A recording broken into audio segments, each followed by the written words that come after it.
ya, atau lagi baru belajar, itu kita dinyuruh dulu untuk perbaiki pandangan. Karena intinya hanya kepada Allah saja, untuk mengenal Allah. Kalau sudah mengenal Allah, baru kita jalankan yang semua, amal ibadah, bagaimana tentang kebaikan, bagaimana tentang akidah, bagaimana. Karena apa?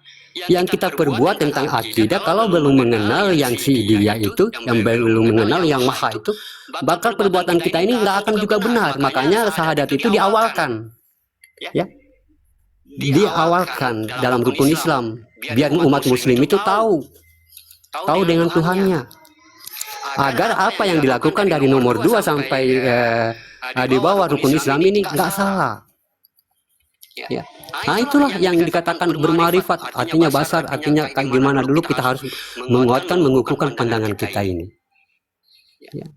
Nah, itulah manfaat syahadat, sahabat beriman, artinya disimpan di pertama, ya, di awal dari rukun Islam.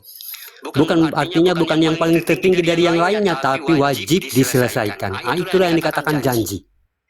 Janji itu adalah utang, ya. Sesungguhnya orang-orang yang mati dalam keadaan syahid, lalu dia meninggalkan artinya utangnya, Allah tidak akan mengizinkan dia memasuki surga-surga, ya. Artinya utang ini janji tadi. Kita kan sudah berjanji di sulbi, ya. Bukankah aku ini Tuhanmu? Ya, engkaulah Tuhan kami, ya Robku. Nah, itu perjanjian yang harus kita lakukan, bahwa sesungguhnya yang berjalan di atas dunia ini semuanya yang wujud ini hanya Dia. Kita hanya cukup menyaksikan di situ. Dia menyaksikan bagaimana dilayani oleh sifatnya, bagaimana dilayani oleh gerakannya, bagaimana dilayani oleh pendengarannya, bagaimana dilayani oleh langkah-langkah ruhnya, yaitu dal, mim ha mim dal Muhammad. Mim ha mim dal itu nggak ada mukanya, ya, nggak ada wajahnya. Dia cuma ada kepala, dada, perut, wajahnya. Karena dia apa? Karena dia membawa hakikat. Nah, lalu kita bertanya, di mana wajah? Di mana kamu memandang, di situ wajah.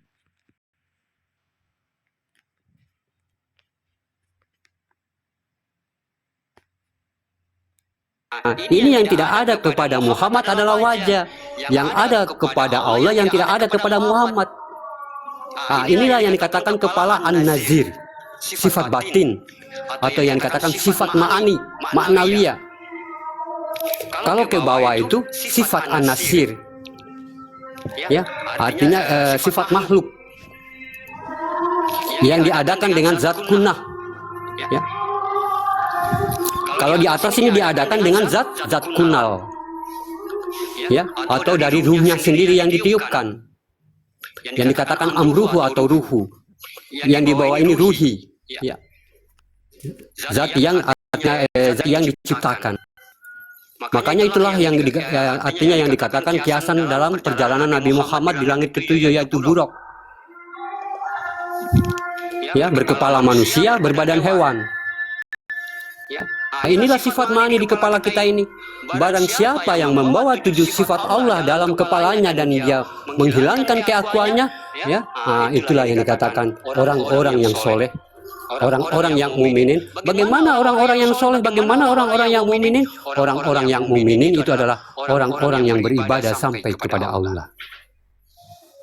Tidak harus haji, tidak harus wali, tidak harus ustaz, tidak dia seorang kiai. Yang penting ibadahnya sudah sampai kepada diriku, kata Allah. Itulah orang-orang yang mukmin. Itulah orang-orang yang amanu. Itulah yang orang-orang amanah. Sesungguhnya orang yang amanah itu pasti aman. Ya ayyuhallazina amanu. Makanya salat ini diwajibkan untuk orang-orang yang sudah amanah. Begitupun juga puasa, ya ayyuhallazina amanah. Bukan imanu, bukan beriman, melainkan amanah. Ya ayyuhallazina amanah kutiba alaihimul syiyam. Sesungguhnya puasa itu bagaimana untuk orang-orang yang beramanah, sebagaimana orang-orang yang terdahulu telah mengerjakannya. Ya, itu tersurat, berarti penegasan, berarti di situ Allah serius. Tidak main-main tuh. Kenapa menyatakan sesungguhnya tidak semua orang yang beribadah itu masuk surga. Celakalah orang-orang yang lalai dalam sholatnya. Itu penegasan. Nah, makanya bagaimana kita dituntut dalam syahadat, hanya kita bagaimana memulihkan basar kita ini, hilangkan keakuan basar kita ini ya. Karena apa? Apa yang kita lihat semua dari sumber dari basar, dari penglihatan. Ya, hati kita membeku, hati kita jengkel, hati kita kayak gimana, semua dari basar, semua dari penglihatannya. Tidak ada tobat yang paling baik di sisi Rohmu ya Musa selain engkau mematikan dirimu. Yang kita mematikan adalah basar, basar segala fungsi bagi manusia. Inilah yang dikatakan artinya aras ya, aras kekuasaan. Kalau kutsi itu kekuatan, kehendak. Kutsi.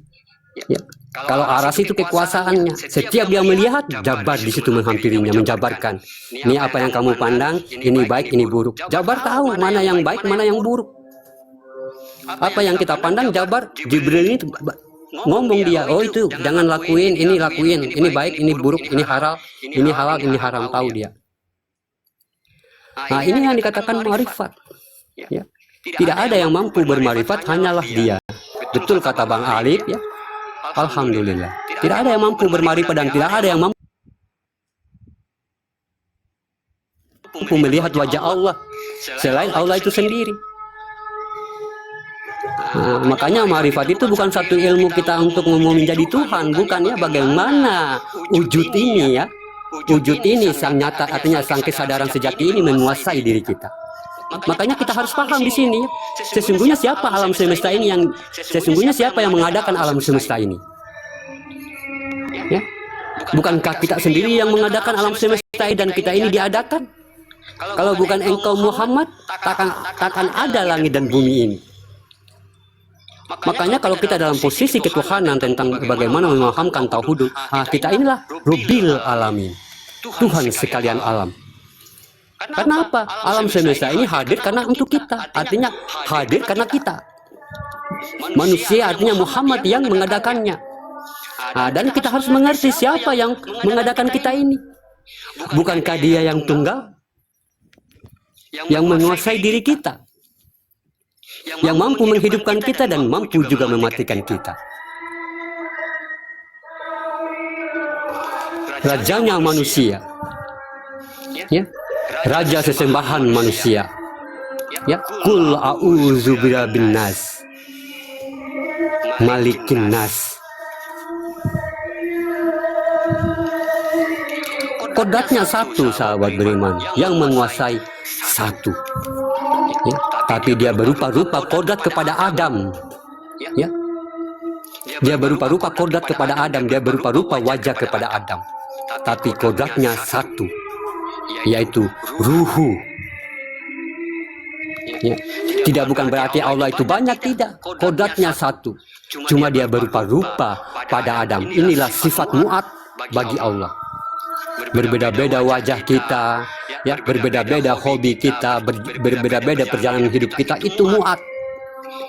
Sifat keumatan bagi Allah. Ada yang hobi dagang, ada yang hobi bisnis, itu mu'at. Ya. Jangan pula kita mengatakan Tuhan banyak, kodratnya satu. Cuma yang berbeda-beda itu adalah bagaimana dia artinya sifat mu'atnya. Ya. Bukan tiga menuju yang satu, itu bukan ajaran tauhid. Ya. Sesungguhnya tiga itu adalah bagaimana syahadah, tafrid, tajrid. Ya. Syahadah, ahadah, ahad. Bagaimana kita harus artinya kita harus berhubungan, ya, berhubungan dan merasakan dan mengalami. Bukan tiga menuju satu. Apa yang kita alami, hayatnya. Apa yang kita rasakan, sifatnya. Ya. Apa yang kita hubungkan, ya bagaimana dia sudah meliputi diri kita. Nah, bukan tiga menuju satu. Kalau tiga menuju satu itu berhala. Tuhan di sana, aku di sini. Ya. Kalau Tuhan di sana, aku di sini, itu iman. Ya, masih iman, masih potensi akal. Ya. Tapi kalau dia sudah menghadap arif billah, ya, duduk di bilahnya Allah, ya, tidak ada lagi di situ Tuhan sana, aku di sini. Karena apa? Karena Islam mengajarkan hanyalah la ilaha Allah. Tiada Tuhan, tidak usah lagi kamu cari Tuhan. Nggak ada Tuhan, tiada Tuhan selain aku. Gitu aja, ya. Jadi kalau kita sudah paham, sahabat beriman, ya, insya Allah kita di sini mampu kita bermarifat, ya. Artinya mampu bagaimana yang wujud itu menguasai diri kita. Ya, kenapa? Kita sudah paham sebenarnya kita ini yang mengaku merasa ada selama ini sesungguhnya tidak ada. Ya, tidak ada sama sekali. Wal zahiru rabbi wal batinu abdi. Semua dia menyaksikan dirinya saat disulbi, saat dia berproses bagaimana dia wujud menjadi darah, menjadi daging, menjadi tulang sampai dia bermodel menjadi manusia. Atau dikatakan insan, atau dikatakan perjalanan Allah dalam dunia. Inilah bagaimana kita harus mengukur dulu, ya. Kita harus mantapkan, ya, pandangan kita ini, ya. Karena apa? Bagaimana juga dalam kata artinya dalam Al-Quran surat Al-Kafir 105, sesungguhnya, ya, mereka lah yang mengingkari ayat-ayatku, yang tidak percaya dengan perjumpaanku, yang tidak mempercayai dengan perjumpaanku, yang tidak mempercayai dengan pertemuanku. Mereka orang-orang merugi. Dan apa yang mereka kerjakan, amal ibadah apa yang mereka lakukan, tidak akan timbang pada hari kiamat. Al-Kafir 105. Perjumpaan, syahadat ahad. Tapi apa? Kita terbalik, lompat langsung ke nomor 2, melupakan yang esensial. Tuhan jadi sebutan, agama jadi nyata. Jadi agama menjadi Tuhan, kamu lain, kalian kafir.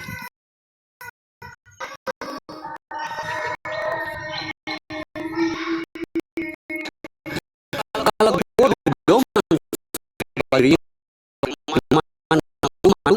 hanya pada dirinya sendiri, ya. Inilah yang dikatakan dalam kutsinya Allah. Tidak ada yang mampu bersujud kepada aku selain diriku sendiri. Makanya dia makomnya di huruf ta, ya. Di huruf ta, titik 2, tentang bagaimana sifat ibadah. Tidak ada yang mampu bersujud kepada aku selain diriku sendiri. Jadi kalau kita memang belum menyelesaikan yang nomor 1 ini, sahabat beriman, ya, apapun yang kita lakukan dari nomor 2 ini nggak bisa sah di mata manusia, rukun dan syaratnya, sah di mata syariat, sah di mata manusia, sah di hukum sunnah, tapi belum tentu sah di mata Allah. Zohir yang beramal, batin yang beribadah. Ibadah tidak akan pernah menjadi amal, dan amal tidak akan pernah menjadi ibadah, karena sudah ada makomnya masing-masing, zohir dan batin. Jangan kita menumpukan semua kepada zohir. Itu amal pus di dunia saat kita meninggoy nanti. Yang ibadah ini yang dibawa. Makanya bagaimana kita berbuat harus sampai kepada dia. Saat manusia dikumpulkan dia di padang mahsyar, dikumpulkan di padang mahsyar. Ya, di situ Allah memandang wajah-wajah manusia yang berbeda-beda cahayanya. Itu tergantung dari ilmu mereka masing-masing. Ada yang warna abu-abu, ada yang hijau, ada yang putih banget sampai meliputi dirinya. Ya, dipanggillah satu manusia. Hai manusia, sini kamu. Pernah nggak kamu melihat saya di dunia? Kata manusia, sudah ya Rohku. Oh sudah ya, iya Rohku. Sini Basar, kamu sini Basar, penglihatan sini kamu. Sini Basar. Kamu Basar pernah nggak lihat aku di dunia? Belum ya Rohku. Loh, kenapa?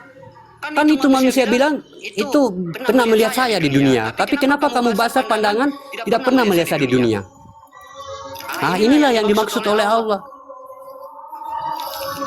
Dia melihat wajah Allah tapi tidak menggunakan basarnya Allah. Ya, dia berbuat, dia memberi, ya, dia bersedekah, dia berbicara, dia mendengar. Tapi kalau dia tidak mendengarkan, mengerjakan pendengaran, pendengarannya Allah tidak akan pernah sampai kepada Allah. Barang siapa yang buta mata hatinya untuk memandangku di dunia, dia akan dibutakan matanya untuk menatap wajahku di akhirat. Ini tersurat. Ini tersurat. Ini penegasan. Berarti Allah serius. Tapi kadang-kadang kita juga tidak mau tahu soal yang beginian, ya. Kenapa? Karena keakuan sudah menyelimuti diri kita, ya, sehingga kita merasa kita hidup di dunia ini lebih abadi.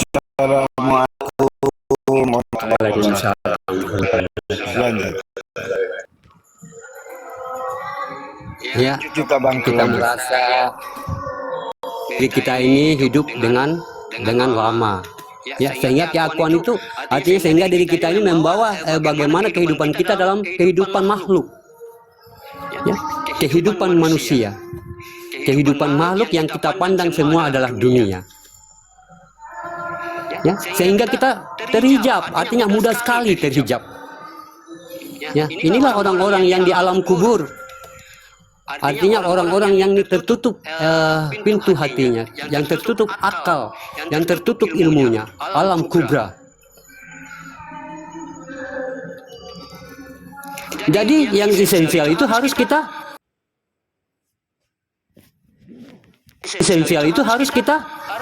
jalankan, kerjakan apapun kita berbuat tentang kebaikan, kebajikan, welas asih, ya, bagaimana penyayang, bagaimana bersedekah.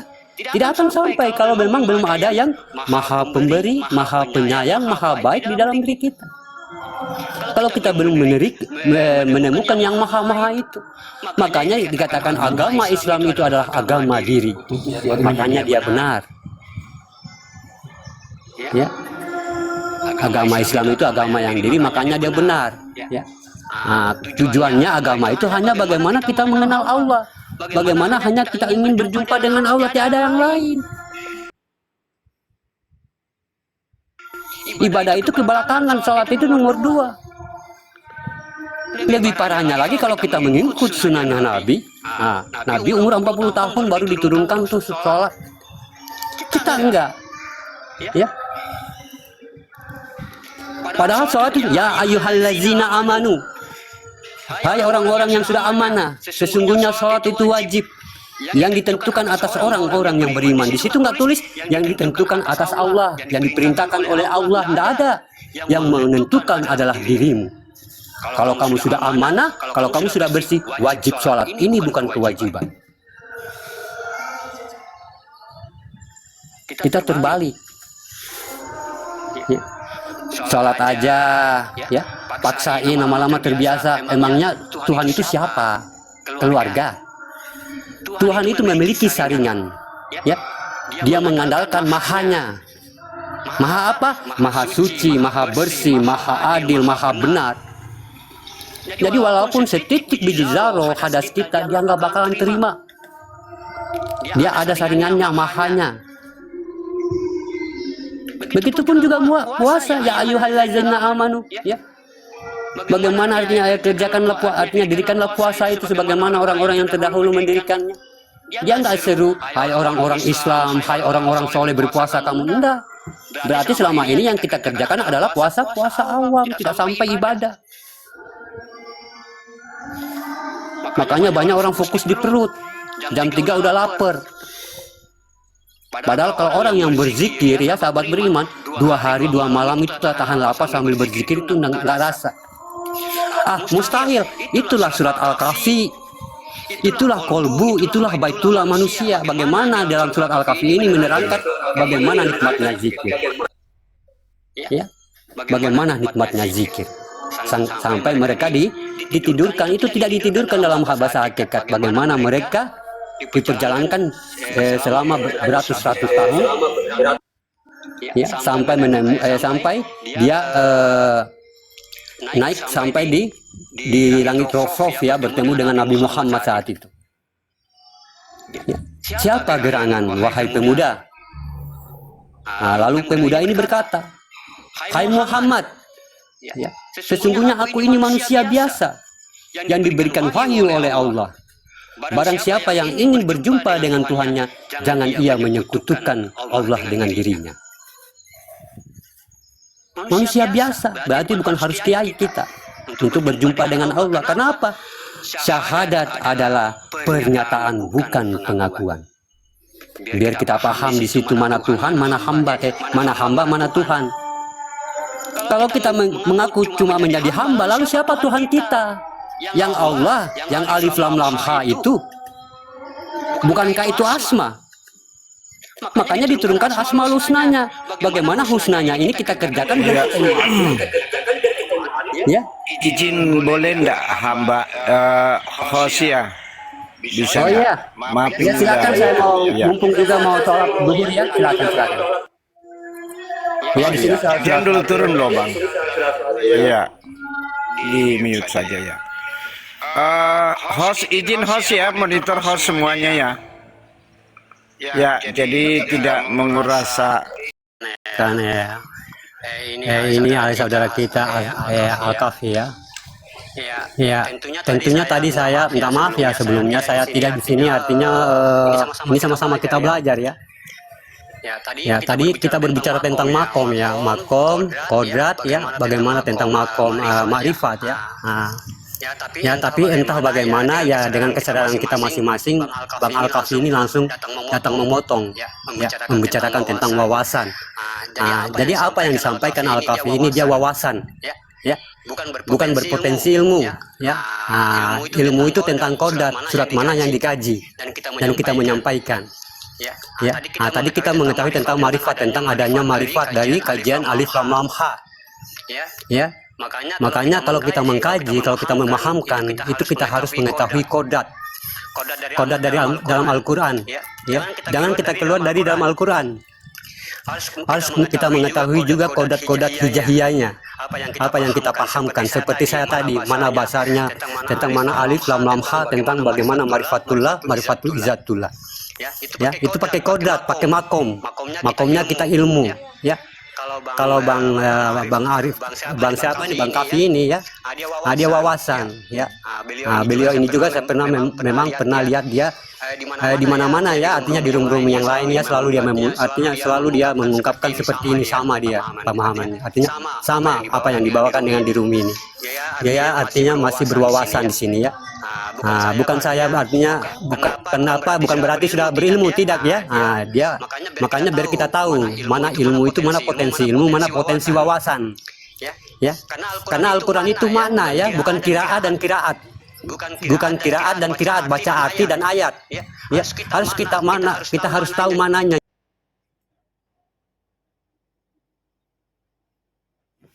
Tersirat ya. Sehingga bagaimana yang nafas ini menjadi nafas tanah, nafas anfas nufus ya. Itu semua harus disebutkan kodat-kodatnya. Jadi apa yang kita sampaikan, biar kenapa jangan sampai yang kita sampaikan ini orang menjadikan keyakinan, tumpuan, mendakwamkan, mengamalkan ya. Dan jika ini tidak ada tumpuan dalam Al-Quran ya, berarti tanggung jawab kita itu adalah artinya yang kita sampaikan dan mereka mendakwamkan. Nanti mereka ini bagaimana, artinya tidak mendapat pembuktian dalam diri kita, atau dia mendapatkan perubahan ya. Sahabat beriman ya, jadi kita bisa membedakan mana wawasan itu masih pakai logika ya, masih pakai akal ya. Karena dalam Al-Quran itu dia hamba sebentar ya, izin Askapi ya. Tunggu dulu. Ini yang ya silakan. Ya, sebentar saja ya. Bang Eri, kebetulan ini anak-anak mahasiswa sudah pada kumpul ya. Saya mau ngajar dulu ya. Saya tidak artinya bahwa pemberitahuan Bang Kafi itu salah. Enggak saya pernah mengatakan sedemikian. Tapi bagaimana kita membedakan? Ya, tujuan saya cuma itu doang. Bagaimana kita membedakan tentang pemahaman ilmu dengan wawasan. Ya, kalau ilmu tidak lari dari kodrat Al-Quran ya. Kalau wawasan ya, apapun logika kita, apapun akal kita akan bicarakan di situ ya, tentang ayat-ayat yang tersurat ya. Itu kiraat dan kiraat, bukan mana, itu arti ya. Cuma saya begitu doang niat saya, tidak pernah bilang, saya tadi nggak pernah mengatakan bahwa Al-Kafi ini salah atau nggak benar, bukan merasa juga saya lebih benar, enggak. Saya cuma meluruskan, sahabat beriman, saya tidak ada niat sekali untuk menjatuhkan seseorang. Ya, saya tujuannya hanya menyampaikan apa yang saya paham tentang bagaimana tidak keluar dari Al-Quran. Ya, cuman ya seharusnya saya bagaimana dulu tadi ya harus membereskan apa yang saya sampaikan tentang marifat ya.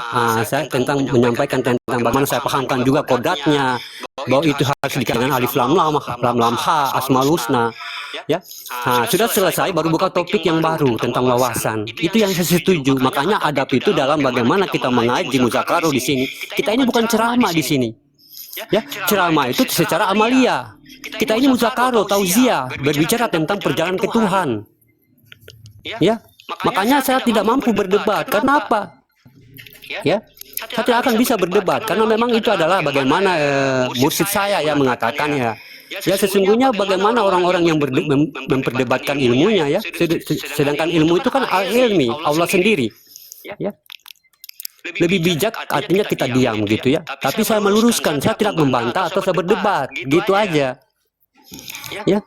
Itu kalau kita berwawasan ya kita harus membuka topik baru untuk berwawasan ya. Gitu. Berarti saya harus habisin dulu nih apa yang saya ngomong. Kasihan kan yang lain yang udah pada dengar dari tadi ya. Tiba-tiba nggak selesai, tiba-tiba saya langsung dipotong kayak gitu ya. Makanya dalam bagaimana kita harus berlapang-lapang dada dalam tauziah ini sahabat beriman ya. Tidak bisa kita. Assalamualaikum Bang Hamba. Waalaikumsalam. Waalaikumsalam Abah. Ini Bang Hamba. Tadi Bang Hamba bilang mau meluruskan tuh maksudnya meluruskan pengetahuan Bang Hamba atau meluruskan untuk yang lain gitu loh. Itu aja Bang Hamba.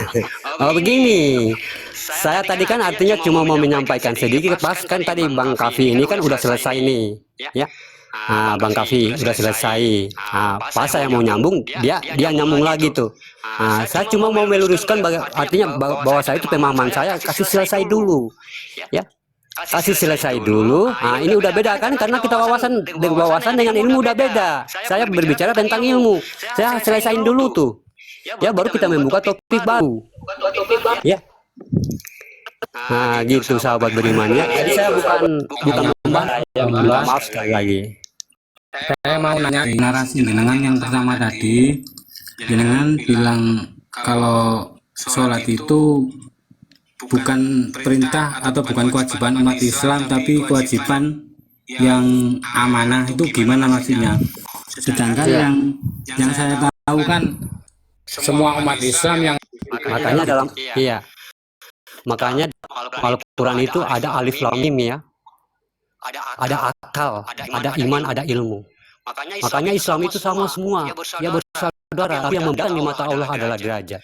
Makanya bulan dan bintang sebagai simbol Islam, nurul ya, nurul. Ya, bintang itu derajat, bulan itu ilmu. Ya. Kalau kita membaca Al-Quran secara arti ya sahabat beriman, itu akal. Ya, ini berpotensi iman. Ya, tapi kita bagaimana sebagai umat Muslim wajib kita berilmu. Artinya bagaimana kita harus mengkaji. Ya, apa yang ada dalam surat Al-Quran sebagai petunjuk diri kita. Ya, apa 6.666 ayat kalau kita hitung Al-Quran nggak bakalan lengkap. Siapa yang melengkapinya? Kalau bukan di kita. Inilah ayat kitab suci. Ya. Kalau yang kita lihat itu Al-Quran, lembaran. Ya. Jadi manailah apa yang macam yang disampaikan tadi ya ayyuhallazina amanu. Di situ mana yang tersirat? Kalau yang tersurat, kalau yang artinya, hai orang-orang yang beriman. Ya. Tapi kalau yang secara tersiratnya, hai orang-orang yang amanah. Kan di situ tidak menuliskan imanu. Ya, sesungguhnya sholat itu wajib. Dengarkan baik-baik ya. Artinya di sini bukan memerintahkan untuk berhenti sholat, tidak ya. Makanya ada di awal. Ya, syahadat awal, sholat nomor 2. Gitu yang saya pahamkan ya. Makanya ayat ini dia bagaimana menegaskan sesungguhnya sholat itu ya wajib, bukan kewajiban ya, nggak ada ke di situ, nggak ada huruf T.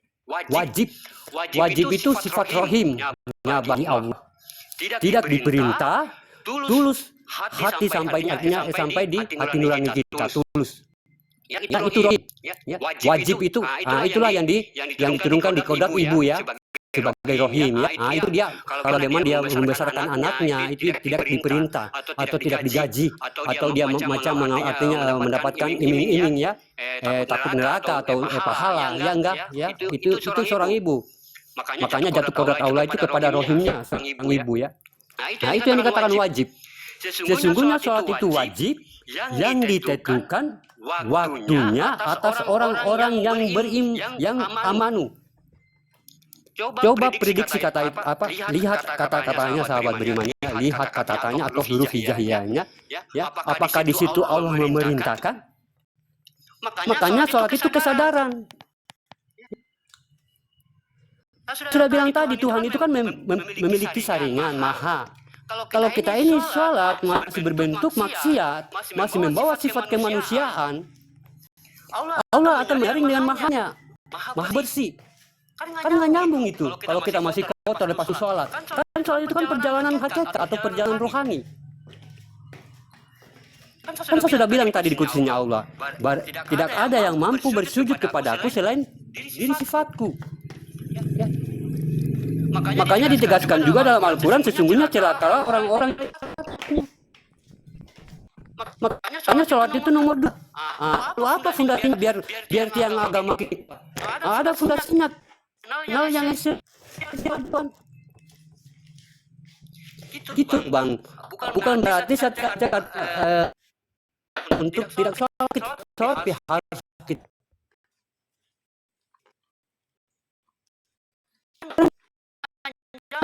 dengan minyak ya. Kan sekali lagi saya bilang Allah itu maha ya, walaupun besar ya. Karena sholat itu perjalanan hakikat, bukan perbuatan zahir. Makanya ada rukun, ada rakaat. Bagaimana rakaat ini? Siapa yang menggerakkan rakaat ini kalau bukan rukun? Makanya saat berdiri dan sujud, itulah rukun. Siapa yang mensujudkan tuh? Belakangmu tuh antum. Makanya itu sholat. Siapa yang kamu matikan dirimu di dalam sholat? Artinya, jika mati sholat mengerjakan. Ikamati sholat yang mendiri. Ikamati sholat yang ikamati sholat yang mengerjakan, yang mati yang mengerjakan. Makanya Allah memanggil dirinya sendiri untuk sholat. Dia nggak memanggil orang tuh. Hai hamba Allah, marilah sholat. Enggak. Allahu Akbar, Allahu Akbar. Itulah isimnya. Kalau kita sudah merasa isimnya Allah, berarti kita harus mendatangi masjid. Jangan pula kita membuat sifat kemanusiaan. Makanya kita injak itu adalah al-sejadah. Batasan antara ruhani dengan zohir dalam Al-Quran. Al-sejadah. Makanya kajian sholat ini banyak sahabat berimannya, banyak luas. Kenapa? Biar benar-benar. Janganlah engkau memasuki masjid ya, saat kamu masih dalam keadaan mabuk atau sedang mabuk. Sesungguhnya kamu harus paham apa yang kamu ucapkan. Kenapa? Sesungguhnya orang syirik itu adalah najis, kata Allah. Dan kamu jangan lagi mendekati Masjidil Haram ini untuk tahun depan. Syirik yang kotor-kotor jiwanya, yang masih menduakan Allah dengan diri, masih merasa dirinya yang sholat di situ, masih merasa dirinya yang bergerak di situ. Pulang sholat masih membicarakan orang lain, pulang sholat karena hanya ingin mendapatkan pahala. Tuhan yang esensial jadi nomor 2, nomor 1 keegoisan. Makanya saya katakan tadi, agama menjadi Tuhan, Tuhan menjadi sebutan. Inilah harus kita bertauhid sahabat berimannya. Bertauhid. Makanya Islam itu alif, sin, lam, dan mim. Itu semua diri. Man arofa nafsahu faqad arofa rabbahu. Tapi Allah juga menyuruh kita ya, wa fi anfusikum ya afala tufsirun. Allah sudah memerintahkan kita. Man arofa nafsahu faqad arofa rabbahu. Tapi Allah lagi bagaimana dalam Al-Quran? Wa fi anfusikum afala tufsirun. Jangan kita cuma sampai di zatnya. Jangan cuma sampai kepada sifatnya. Jangan cuma sampai kepada asmanya. Tapi sampailah kepada sebenar-benarnya Tuhan itu. Makanya orang beriman itu disuruh bertakwa. Hai orang-orang yang beriman, bertakwalah kamu. Udah bertakwa disuruh pula bertakwa. Sesungguhnya takwa. Hai orang beriman, bertakwalah kamu sesungguhnya bagaimana bertakwa. Sudah takwa, bertakwa pula. Kenapa? Allah itu memiliki maha yang saya katakan tadi. Allah itu maha teliti. Ya, sebesar biji zarah sahabat beriman apa yang kita perbuat, ya, maupun itu zahir dan batin, dia akan membalasnya.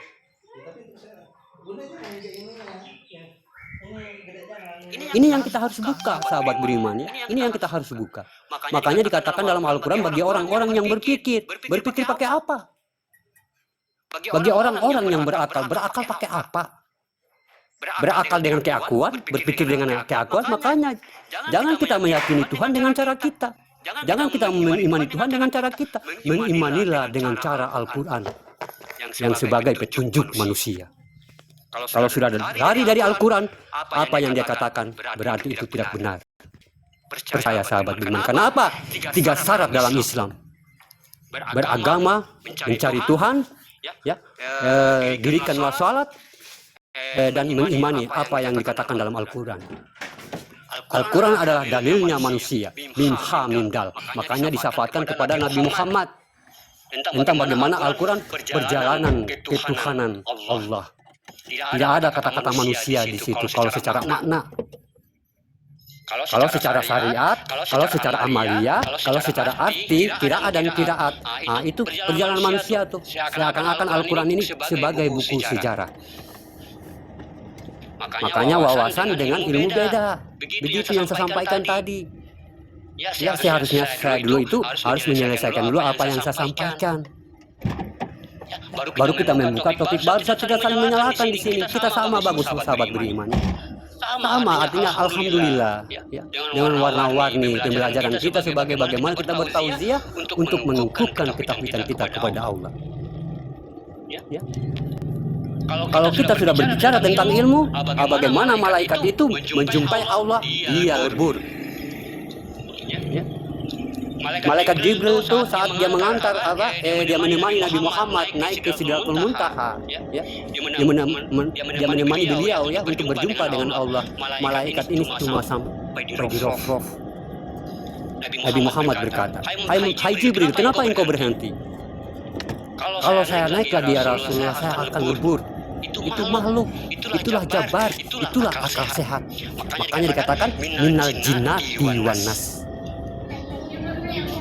Min saril wasil karena buang rasa was-wasmu, buang rasa kejeniusan, akal. Karena apa? Akal, nafsu, keakuan itulah yang membujuk di dalam dada manusia. Percaya, jangan kita ragu-ragu. Sesungguhnya di dalam diri kita ini ada raja, ada penguasa manusia. Makanya sahabat beriman yang menggugurkan tauhid ada 3. Kiri nafsu, kanan akal. Di tengah-tengah di pusat kita adalah keraguan-raguan. Kalau kita berbicara tauhid, kalau kita berbicara tentang iman, ya silakan berwawasan, ya. Tentang bagaimana qiraat dan qiraat, ya tidak apa-apa, memang diperbolehkan dalam Islam. Ya. Tidak apa-apa, silakan. Makanya kalau saya di roomnya, minta maaf ya, di roomnya Kanevi ya, yang sebelah. Ya kalau saya menyampaikan sama umat-umat itu sahabat beriman ya, saya menjalankan tentang artinya saya membicarakan tentang kodratnya, makom yang saya bicarakan apa, ya. Makomnya, kodratnya dari huruf hijaiyah, ya. Suratnya artinya suratnya ini dari mana, yang saya kaji ini dari mana, saya terangkan si detail-detailnya. Bahwa apa yang saya pahamkan itu tidak keluar dari pedoman Al-Quran. Kalau kita berbicara sunnah ya banyak tentang sunnah, tapi sunnah itu bagaimana tentang iman, ya, akidah saya, akal sehat saya, ya. Tapi kalau tentang ilmu adalah batin saya, karena tidak ada yang mampu menyelamatkan di dunia selain dirinya sendiri. Amal terputus di dunia karena amal tempatnya di kolbu, di hati yang berdarah. Itu kalau mati manusia mati juga dia. Tapi kalau hidup tidak akan pernah mati. Dia bukan maha mati, dia tidak bersifat lupa, dia tidak urat dan tidak bergigi. Itu yang kita harus capai kalau kita bertauhid. Nah, itulah yang saya katakan tadi, sahabat beriman. Makanya kadang-kadang pemahaman ini kadang-kadang kita keliru. Karena apa? Sesuatu pemahaman yang tidak mampu ditempatkan di akal, kita maksa berpikir dengan akal. Sehingga akal ini geger. Kalau nggak mampu jawab, kita membantah, memprotes. Itu asumsimu sendiri, ini itu dalai. Kenapa? Dia menempatkan pemahaman pada akalnya. Padahal semua di dalam Al-Quran tentang mana? Ya kadang-kadang kita keliru tuh. Ini mananya? Contoh alif lam mim. Kalau pakai akal nggak bisa. Alif lam mim gembok Al-Quran. Kalau nggak mengetahui, ya apa yang diikrokan di dalam Al-Quran nggak mengetahui. Kunci daripada seluruh Al-Quran. Juz itu adalah artinya insan, ya. Akma itu adalah kitab. Berarti kitabnya diri. Makanya Al-Quran itu kalau kita ngaji ya, cuma Al-Quran itu cuma menyuruh kayak gini. Ngaji dirimu. Itu doang. Kan dia petunjuk diri. Ihdina siratal mustaqim, sesungguhnya ada jalan yang lurus di dalam dirimu. Kenapa engkau tidak? Ihdina, itu apa? Nah ini hijaiyah. Dinas itu apa? Sirat, yang tersirat. Mustaqim itu apa? Ini mana? Sama halnya Bismillahirrahmanirrahim. Kalau secara qiraat dan qiraat, sebutlah dengan nama Tuhanmu yang maha penyayang dan maha pengasih. Tapi kalau secara mana bagaimana alif ini lenyap dalam huruf ba menuju mila, berantara ruh, mani, dan rahimnya ibu. Itu mana? Ini sebagai petunjuk, ini yang petunjuk, ini yang dikatakan ilmu atau yang dikatakan ulul albab. Mampu nggak kita membuat senjata dengan panduan Al-Quran? Nggak mampu. Kenapa? Kita masih setakat kita. Tapi orang lain sudah mampu membuat senjata nuklir apa segala macam dalam Al-Quran. Kenapa? Dia membawa maknanya.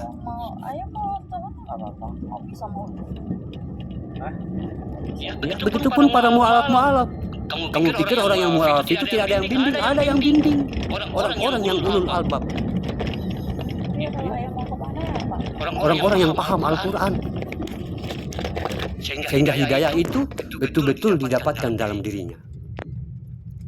Coba saya kasih contoh. Kita kalau kita baca secara iman, baca secara iman saja, cuma bicara iman doang.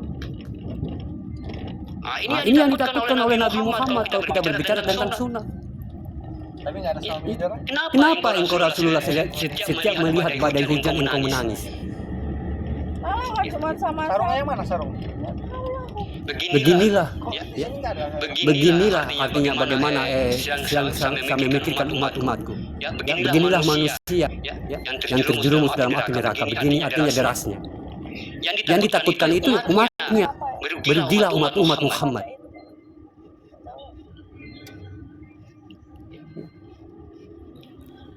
Kalau kita membaca Al-Quran mencari pahala, lalu siapa pahala itu? Kalau secara qiraat imbalan. Tapi kalau secara mana sedangkan pahala itu apa? Fahala. Apa itu fa? Apa itu ha? Apa itu lam? Itu secara mana?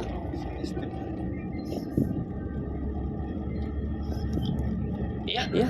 Sesungguhnya kata Allah, sesungguhnya kamu harus memperhatikan bagaimana di dalam Al-Quran itu ada perumpamaan yang harus kamu mengerti bagi orang-orang yang berpikir mendapat pengajaran terhadap. Ada perumpamaan pula di situ. Jangan sampai perumpamaan ini kita jadikan keyakinan, kita menjadikan kekukuhan. Padahal perumpamaan di situ. Sifat langit, apa langit di dalam Al-Quran? Sifat gunung kau hancurkan. Apa yang sifat gunung yang kita hancurkan? Terjadilah kiamat, terjadilah kebangkitan kesadaran sejati manusia. Makanya di zaman Rasulullah itu sahabat-sahabat Rasulullah sering artinya menyebut kiam ya Rasulullah. Kalau kita secara secara amalia hancur dunia. Sampai sekarang belum hancur dunia. Kiam ya Rasulullah. Bangkit kesadaran ya Rasulullah, bangkit kesadaran ya Rasulullah. Akhirnya bangkitlah kesadaran di Masjidil Haram, artinya di Mekah, menjadi kota yang paling aman dan damai sampai sekarang. Karena Al-Quran menceritakan tentang sekarang, bukan tentang akan mati. Karena untuk petunjuk orang-orang yang masih hidup, diturunkan kepada Nabi Muhammad yang masih hidup.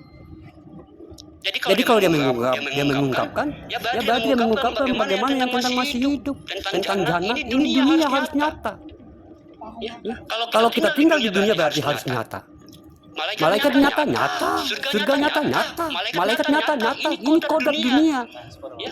Surganya Muhammad Rasulullah. Kalau bukan engkau Muhammad, akan kuciptakan langit dan bumi.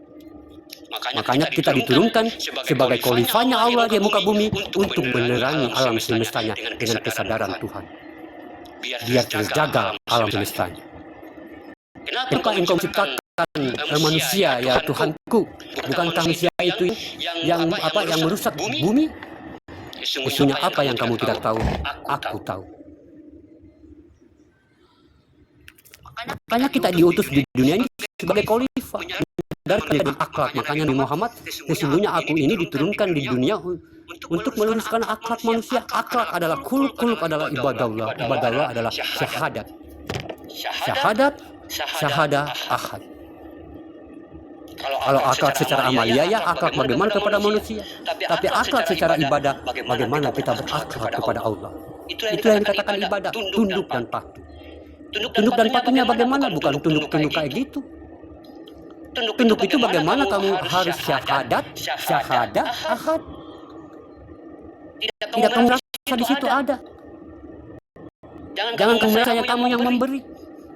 Jangan kamu merasa kamu yang melihat. Jangan kamu merasa kamu yang menolong. Jangan kamu merasa kamu yang membantu. Jangan kamu merasa kamu yang berzikir. Jangan kamu merasa kamu yang bersedekah. Bukankah dia maha pemberi? Bukan dia maha sedekah? Bukankah dia maha penolong? Inilah syirik halus yang tidak disadari oleh manusia. Menduakan Allah dengan dirinya. Tempatnya adalah lembah penyesalan. Tertutup matanya, hatinya ditutup oleh Allah. Mereka terhijab, putus hubungannya dengan Allah. Tempat mereka di lembah penyesalan. Apa? Tadi ngomongnya Allah laisa kamitslihi min syai'un. Allah Maha benar, masih merasa pula dirinya benar. Allah Maha kaya, masih merasa dirinya pula kaya. Allah Maha pandai, masih merasa dirinya juga pandai daripada orang lain. Allah Maha baik, masih merasa baik juga dirinya daripada orang lain. Makanya dikatakan sifat ma'ani, 7 kesadaran, 7 langit, kodrat, iradat, samar, basar, kalam, hayat ada di jidat kita ini. Ini basarnya Allah. Ini apa? Nazirnya Allah, batinnya Allah. Barang siapa yang menetapkan sifatku di kepalanya sebagai sifat ma'ani, bukan untuk pengakuan, dia adalah orang-orang yang mukminin. Ini sifat ma'anawiyah di kepala nih. Tapi bagaimana sifat ini digulingkan sahabat beriman ya menjadi keakuan diri kita. Saya yang berpikir, saya yang hidup, pokoknya semua macam. Saya yang melihat, saya yang memberi, saya yang membantu, saya yang bersedekah, saya yang menolong, semua saya. Sehingga Allah itu jauh dalam hatinya.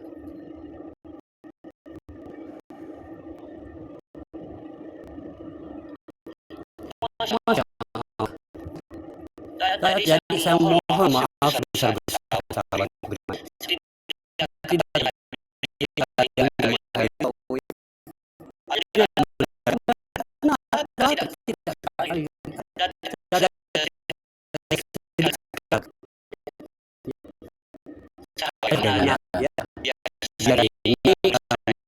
yang ya mungkin begitu ya. Ini masih sudah merupakan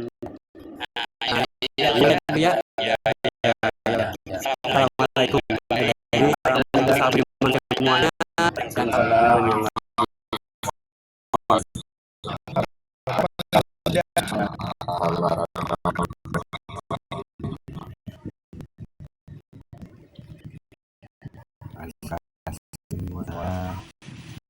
Bahari Bahari